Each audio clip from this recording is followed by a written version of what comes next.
Egun on guztioi, uste dut bideo bat jarriko digutela prentsaurrekoa hasteko. Vamos a empezar con un vídeo ilustrativo de lo que vamos a explicar. ¿Me parece? ¿Sí?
Bueno, eskerrik asko.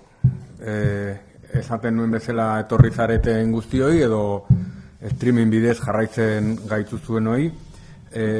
Gaur egia esan notizi on bat emateko gatoz eta notizia da Kutxa Fundazioak bere arte lanak gordailuari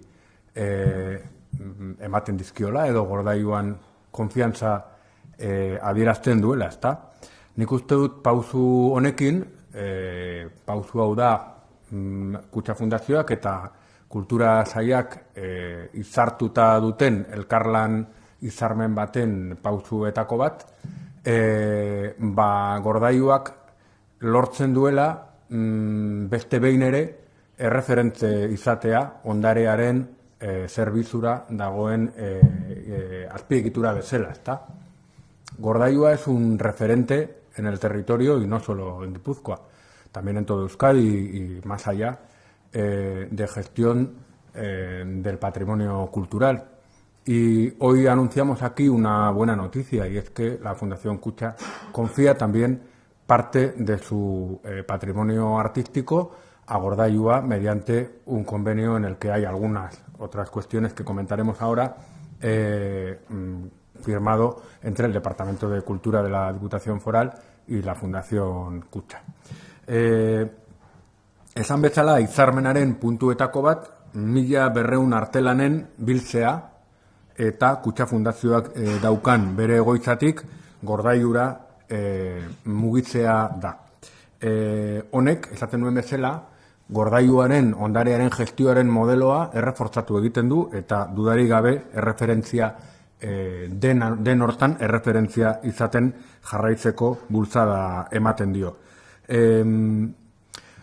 Gure arteko hitzarmenak baditu baita ere beste puntu garrantzitsu batzuk, oso era laburrean aipatuko ditudanak, baina garrantzia iruditzen zait dutela. Eta gero hemen nerekin mailean dauden, bai Ander Aizpurua, barkatu hasiera batean ez dut aurkezpenik egin bideoarekin pasatu egin zait. Kutxa Fundazioko zuzendariak, Ane Abaldek, arte zuzendariak, Kutxa Fundaziokoak, eta Carlos Olaetxea Gordailuko zuzendariak esplikatuko dituzte, baina nik era nolabait orokor batean edo aipatu nahiko nituzke.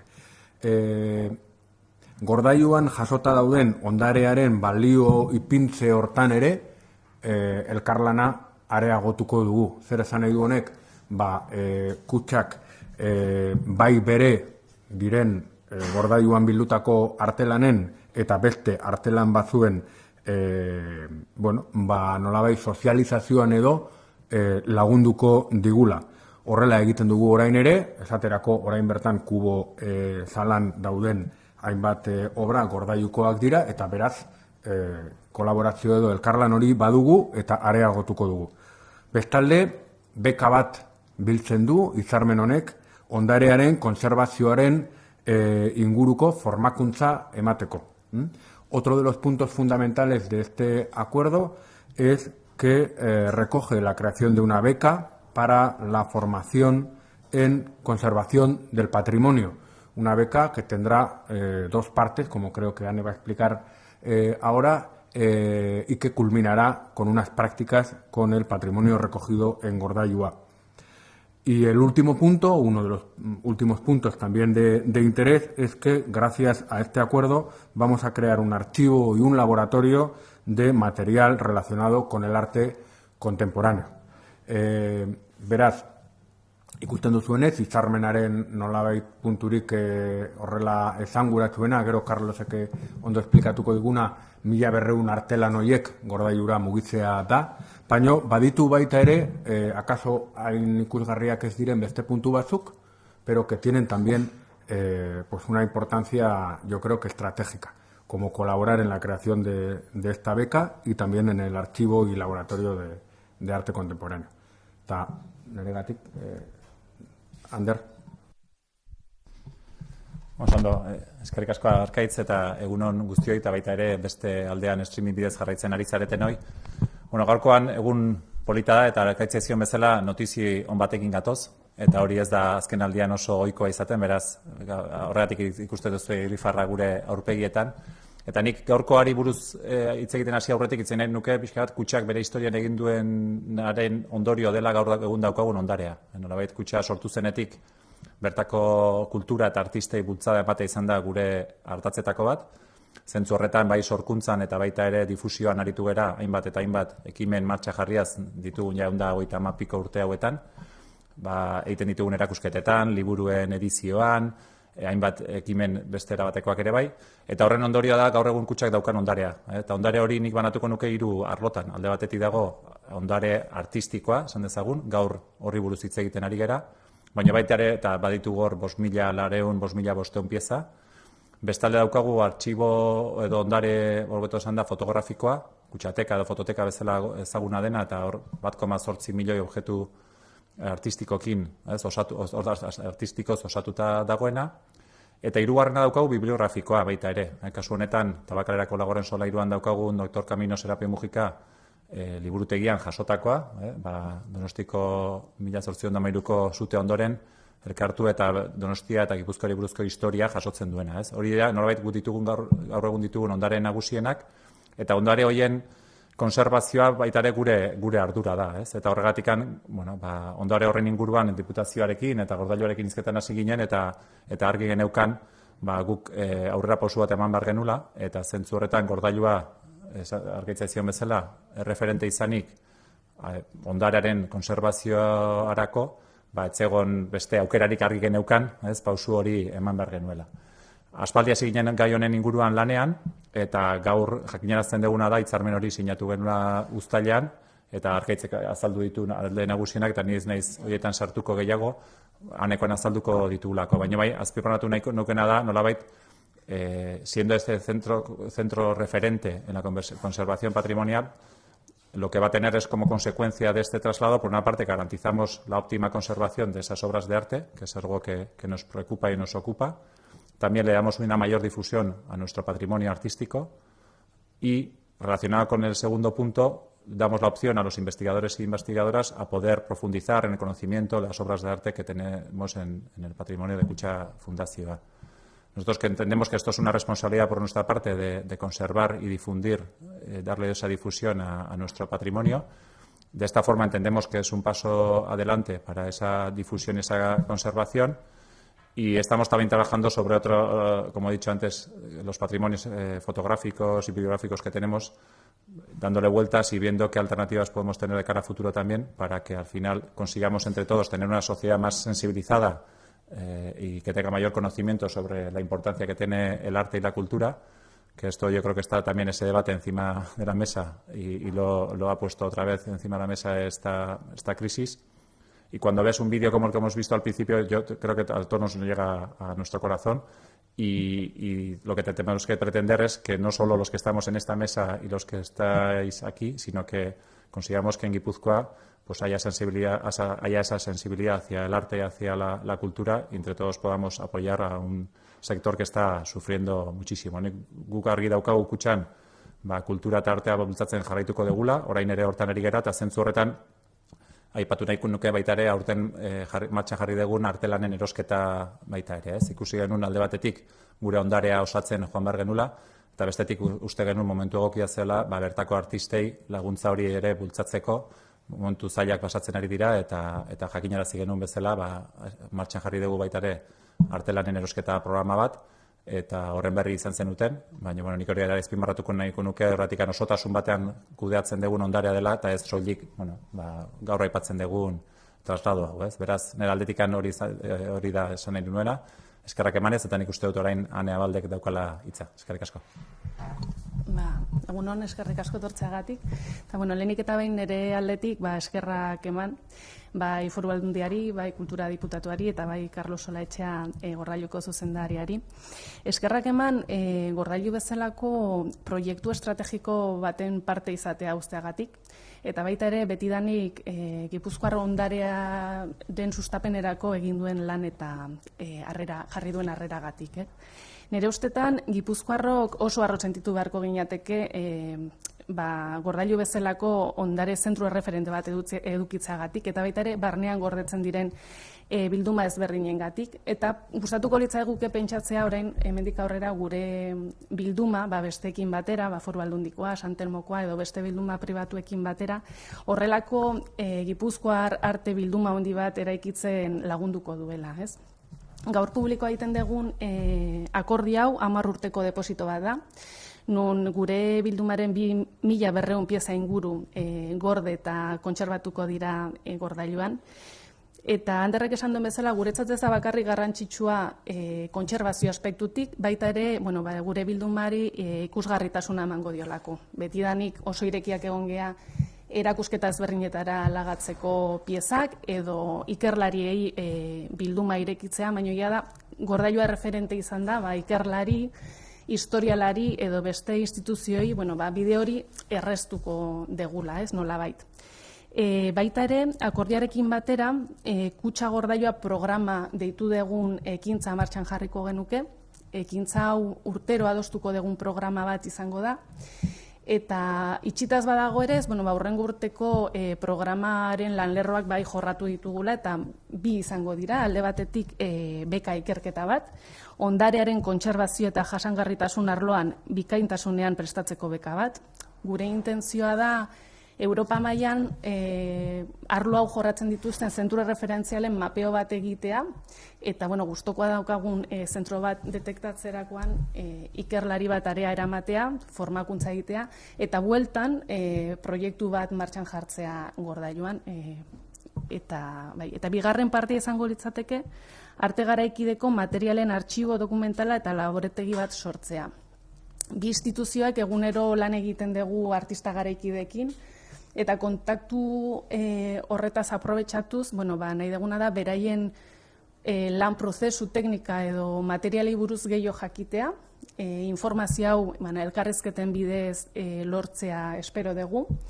Eta zergatia, artista hauen obren kontserbazioa bermatzeko etorkizunean, ez?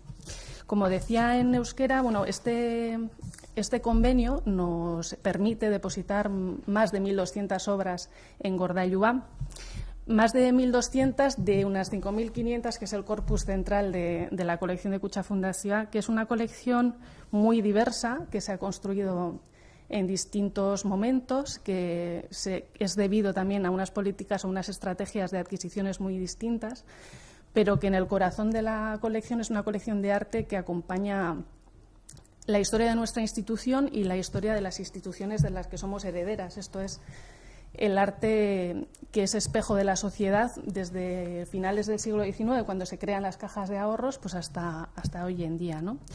Ya en el 2019 comenzamos a trabajar con Mikel Lertxundi, el historiador del arte, pues para valorar y catalogar toda la totalidad de esta colección y determinar cuáles serían las obras con mayor valor patrimonial y artístico, que son las que definitivamente se depositarán en Gordailua. Como os imaginaréis y como habéis visto, pues lo que conlleva un depósito no es solo un cambio de ubicación, un simple cambio de ubicación, sino que es un número ingente de tareas previas.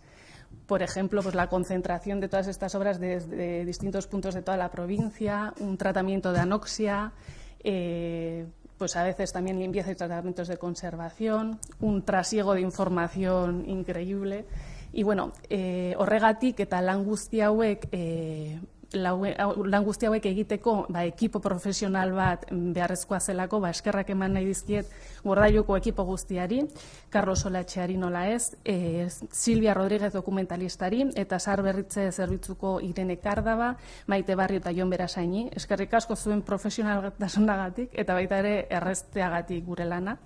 Eta bereziki eskerrak eman nahi dizkiot Pilar de la Serna kontserbatzaileari, bera izan dalako, gure arlotik lan guzti hauek kudeatu duen pertsona delako. Eta bueno, hoxe da guztia. Carlos? Bueno, zuek eskerrak eman dizkiguzue, baina guk ere eskerrak ematen dizkizuegu, ze guregan konfiantza hori jartzeagatik, ez?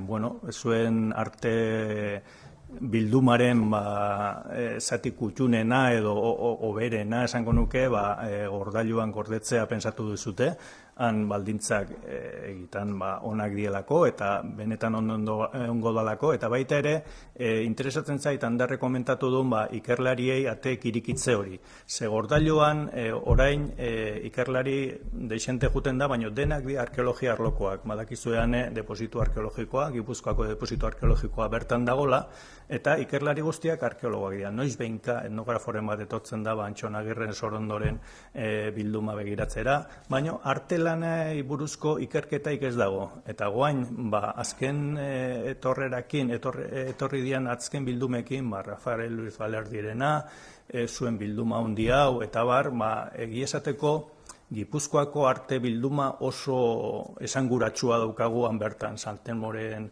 fondoak ere kontuan hartuta. Orduan, nik uste animatzeko modukoa izango dela ikerlarientzako bertara etortzea. Como decía en euskera, tiene mucho interés para nosotros el que se esté formando una especie de colección del arte de Guipúzcoa con las mejores obras, tanto de San Telmo, de la Diputación Foral de Guipúzcoa, ahora con las que ha traído Kutxa Fundazioa y con algunas colecciones particulares como la de la familia de Néstor Basterrechea y la de Rafael Ruiz Valerdi, y con ello quisiéramos animar a la gente que se pueda dedicar a la investigación de toda esta obra artística, que ahora es el sitio ideal para hacer esta investigación. Aparte de eso, quería comentar nada más que algunos detalles de lo complicado que es un poco la logística de todo ese traslado, ¿no? Ane ya lo ha mencionado primero, pero primero todas esas obras tienen que juntarse, tienen que pasar a anoxia. Anoxia es un tratamiento en el que se quita el oxígeno para que toda clase de vida desaparezca y no haya ningún tipo de insectos ni ni ningún tipo de hongos que puedan afectar luego a las obras que están dentro de Gordailua, y es una condición sine qua non para que las obras entren allí. Y además, pues tenemos que tener toda la información de esas obras de arte metida ya en la base de datos de Gordailua, como está ahora, para poder producir unas etiquetas. Esas etiquetas pasan a la colección de Kutxa, allí se van colocando. Y luego, cuando llegan las obras, hay que abrirlas una por una, hay que ver el estado de conservación con muchísimo detalle, para lo cual nosotros también hemos contratado a gente joven del ámbito de la restauración, y ha sido pues todo una serie de equipos en las que Pilar ha estado desde luego haciendo de puente y coordinando el equipo de Kutxa, pero también con muchísima relación pues con Maite Barrio y Jon Berasain, como ella ha comentado, ¿no? Pues esta operación de las primeras 400 obras aproximadamente, pues ha costado pues como unos 7 días de traslado, y el hacerlo con ese cuidado y con ese detalle pues supone pues muchísimas horas de trabajo. Pero bueno, también nos hemos coordinado. Yo creo que ez dela egon inongo arazorik, eta sortu dien arazo txikia konpondu ahal izan ditugu, eta horregatikan ez zuen harrera ere eskartzen dut, eta besterik ez nuen esan nahi, galderan bat galdetu nahi badezu ez zer, hemen prest gaude erantzuteko. Bai, nik amaitzeko laburbiltze modura uste dut oso notizio ona dela gure arteko kolaborazio hau. Creo que es una magnífica noticia que se dé esta colaboración en este momento, además. Es un buen ejemplo de colaboración público-privada. Y luego recordar, como ha dicho Carlos, que Gordailua es un lugar en el que estratégicamente tenemos que hacer un esfuerzo para llegar a la sociedad guipuzcoana, investigadores, artistas y también ciudadanía en general, porque tenemos realmente un centro referente y un centro excepcional en Guipúzcoa, y debemos hacer desde las instituciones y también desde todos los que allí han depositado sus colecciones, que hay que recordar que también hay colecciones privadas. También hay que hacer un llamamiento a todas las personas que poseen patrimonio y consideren que una institución pública como la Diputación Foral de Guipúzcoa puede ser un buen lugar para depositar sus obras de arte que estarán custodiadas. También hay que recordarlo, ¿no? Tenemos que hacer un esfuerzo estratégico para que esta infraestructura llegue a todos los guipuzcoanos. Eta besterik ez nik eskerrak eman ekipo guztiei, Kutxa Fundaziokoari, Gordailukoari egin duzuen lanagatik, eta galderarik badago, gauden lauak galderen... Nik baditut pare bat. Lehenik eta behin aipatu duzu 400 obraren aldaketa egin dela astebetean, ez dakit nola dagoen programatuta, pentsatzen dut horren beste izan da, zatika egingo da, edo nola egingo da leku aldaketa hori, eta ze epetan? Bai, gehien bat, planifikazioa pixkat zuzendu duna da anoxia lanak. Anoxia egiteko, sortu ditugu horrelako burbuia handi batzuk, ibaetako almazen batean egin deguna, eta hor sartzen da, gutxi gora bera, pieza enmarkatutak eta irudimentxoko piezen erdia.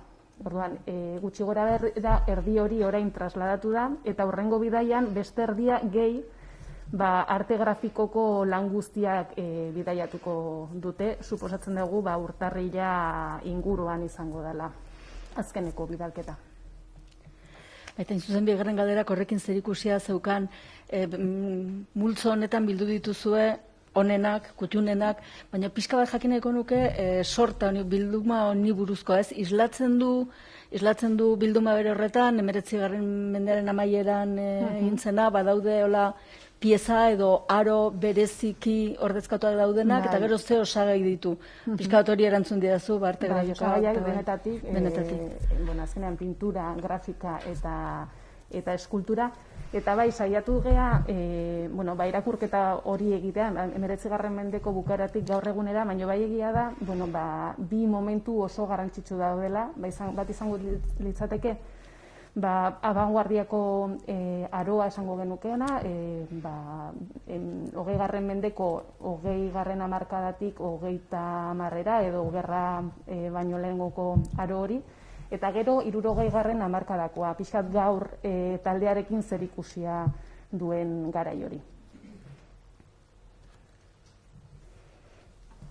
Oso ondo, beste galderarik edo?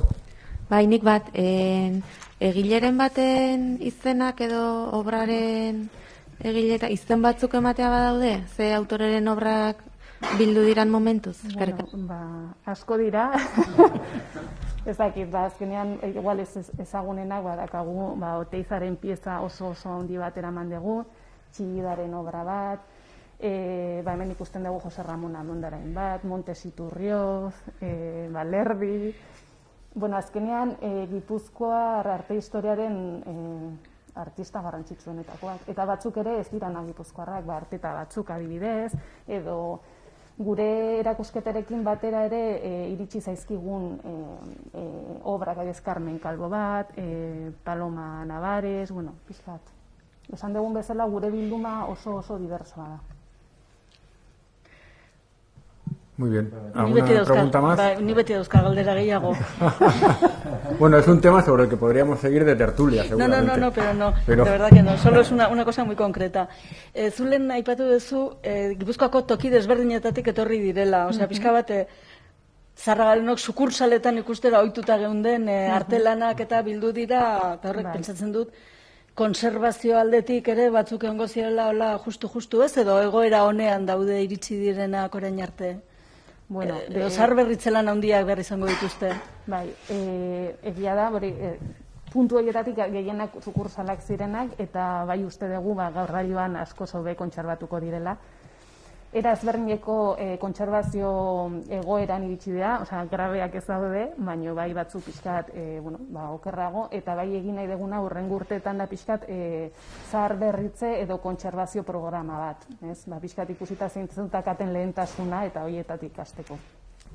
Horretarako, Gordailuan daukagun zaharberritze tailer izugarria baliogarria da, ze guk jartzen dugu bertan gordetzen dituen bildumen instituzioen esku edo jabeen esku tailerrak, gero beraiek kontratatzen dituzte zaharberritzaileak, baina han bertan egin dezakete.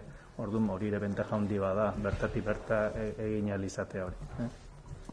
Esa es otra de las grandes ventajas de Gordailua, que también lo hace, como decía al principio referente, es que no solamente es depósito, sino que allí mismo se puede acometer la labor de restauración de obras de arte, y que es un servicio también, pues obviamente muy interesante para las colecciones de arte, ¿no? Beste galdera baldin badago es... Azkeneko, la última, de verdad que es la última.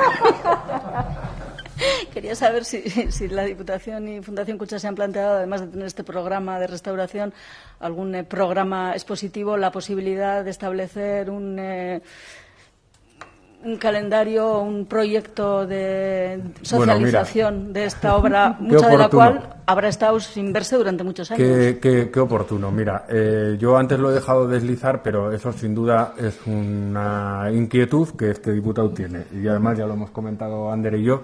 Yo creo que allí poco a poco se está reuniendo un patrimonio muy importante y, como decía, no solamente debemos hacer esfuerzo para llegar a investigadores, artistas y gente, digamos, más especializada, sino a toda la ciudadanía.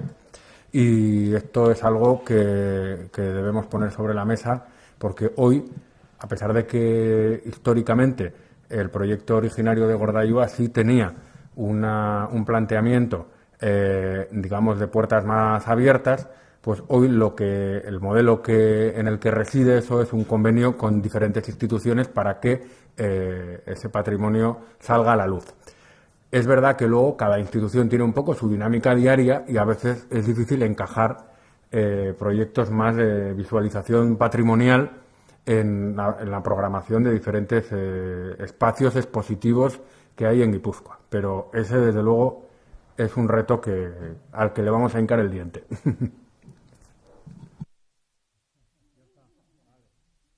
Bueno, eskerrik asko zuri, vale.